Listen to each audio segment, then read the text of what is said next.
Today we are going to read a book called Tops and Bottoms. From looking at the cover of our story, who do you think are the main characters in the story?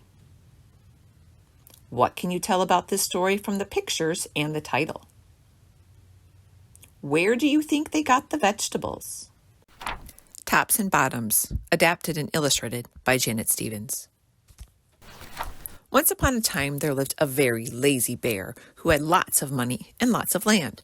His father had been a hard worker and a smart business bear, and he had given all of his wealth to his son. But all Bear wanted to do was sleep. Not far down the road lived a hare. Although Hare was clever, he sometimes got into trouble. He had once owned land too, but now he had nothing. He had lost a risky bet with the tortoise and had sold all of his land to Bear to pay off the debt. Hare and his family were in very bad shape. "The children are so hungry, Father Hare. We must think of something," Mrs. Hare cried one day. So Hare and Mrs. Hare put their heads together and cooked up a plan. The next day, Hare hopped down the road to Bear's house. Bear, of course, was asleep. "Hello, Bear. Wake up. It's your neighbor Hare, and I have an idea."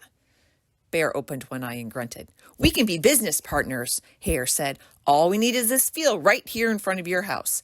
I'll do the hard work of planting and harvesting, and we can split the profits right down the middle. Yes, sir, Bear, we're in this together. I'll work and you sleep." "Huh?" said Bear. "So what'll it be, Bear?" asked Hare. "The top half or the bottom half? It's up to you, tops or bottoms." Let's see," Bear said with a yawn. "I'll take the top half, Hare." "Right. Tops." Hare smiled. "It's a done deal, Bear." So Bear went to sleep, and Hare and his family went to work. Hare planted, Mrs. Hare watered, and everyone weeded. Bear slept as the crops grew. When it was time for the harvest, Hare called out, "Wake up, Bear! You get the tops, and I get the bottoms." Hare and his family dug up the carrots, the radishes, and the beets. Hare plucked off all the tops, tossed them into a pile for Bear, and put the bottoms aside for himself. Bear stared at his pile. "But, Hare, all the best parts are in your half." "You chose the tops, Bear," Hare said. "Now, Hare, you've tricked me. You plant this field again, and this season I want the bottoms." Hare agreed. "It's a done deal, Bear." So Bear went back to sleep, and Hare and his family went to work. They planted, watered, and weeded. Bear slept as the crops grew. When it was time for the harvest, Hare called out, "Wake up, Bear! You get the bottoms and I get the tops." Hare and his family gathered up the lettuce, the broccoli, and the celery. Hare pulled off the bottoms for Bear and put the tops in his own pile. Bear looked at his pile and scowled.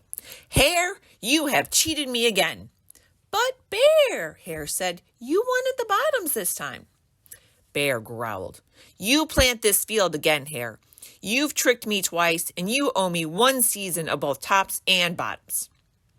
"You're right, poor old Bear," sighed Hare. "It's only fair that you get both tops and bottoms this time. It's a done deal, Bear." So Bear went back to sleep, and Hare and his family went to work. They planted, watered, and weeded, then watered and weeded some more. Bear slept as the crops grew. When it was time for the harvest, Hare called out, "Wake up, Bear! This time you get the tops and the bottoms." There in front of Bear's house lay a high field of corn. Hare and his family yanked up every corn stalk. Hare tugged off the roots at the bottom and the tassels at the top and put them in a pile for Bear. Then he carefully collected the ears of corn in the middle and placed them in his own pile. Bear rubbed his eyes and watched.